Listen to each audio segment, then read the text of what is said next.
नमस्कार मित्रों, आज हम ऐसे विद्वान की कहानी जानेंगे जिसने लगभग 1000 वर्ष पहले भारत को समझने का प्रयास किया और अपने अध्ययन के माध्यम से दुनिया को भारत की सभ्यता, संस्कृति और ज्ञान परंपरा से परिचित कराया।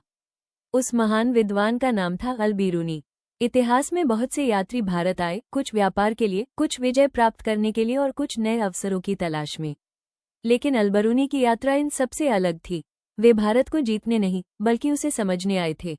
उनकी सबसे बड़ी शक्ति तलवार नहीं, बल्कि ज्ञान था। 11वीं शताब्दी की शुरुआत में महमूद गजनवी ने भारत पर कई आक्रमण किए। इन्हीं घटनाओं के दौरान अल-बिरूनी भारत पहुंचे।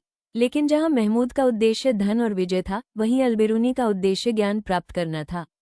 वे भारत को जीतने नहीं, बल्कि समझने आए थे। भारत आने के बाद अल-बिरूनी ने संस्कृत भाषा सीखने का कठिन कार्य किया।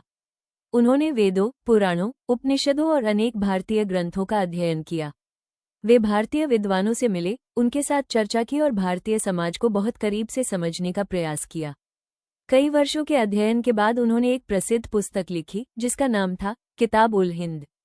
ये पुस्तक उस समय के भारत का एक विस्तृत विवरण प्रस्तुत करती है। इसमें भारतीय धर्म, दर्शन, विज्ञान, गणित, भूगोल, रीति रिवाज और सामाजिक व्यवस्था का वर्णन मिलता है। अल-बिरूनी भारतीय ज्ञान परंपरा से अत्यंत प्रभावित थे। उन्होंने लिखा कि भारतीय विद्वानों ने गणित और खगोल विज्ञान के क्षेत्र में उल्लेखनीय कार्य किया है। वे विशेष रूप से आर्यभट्ट और ब्रह्मगुप्त जैसे महान विद्वानों की प्रशंसा करते थे। हालांकि, उन्होंने भारतीय समाज की कुछ कमियों का भी उल्लेख किया। उनके अनुसार जाति व्यवस्था के कारण समाज में विभाजन था और कई लोग एक दूसरे से अलग-थलग रहते थे। उन्होंने ये भी लिखा कि भारतीय समाज विदेशी लोगों के साथ बहुत कम मेलजोल रखता था, जिससे ज्ञान का आदान प्रदान सीमित हो जाता था। अल-बिरूनी की सबसे बड़ी विशेषता ये थी कि उन्होंने भारत का वर्णन निष्पक्ष दृष्टि से करने का प्रयास किया। उन्होंने न तो केवल प्रशंसा की और न ही केवल आलोचना। उन्होंने जो देखा, समझा और अध्ययन किया, उसे ईमानदारी से लिखने का प्रयास किया। और शायद यही कारण है कि 1000 साल बाद भी अल-बिरूनी का नाम इतिहास के पन्नों में सम्मान के साथ लिया जाता है।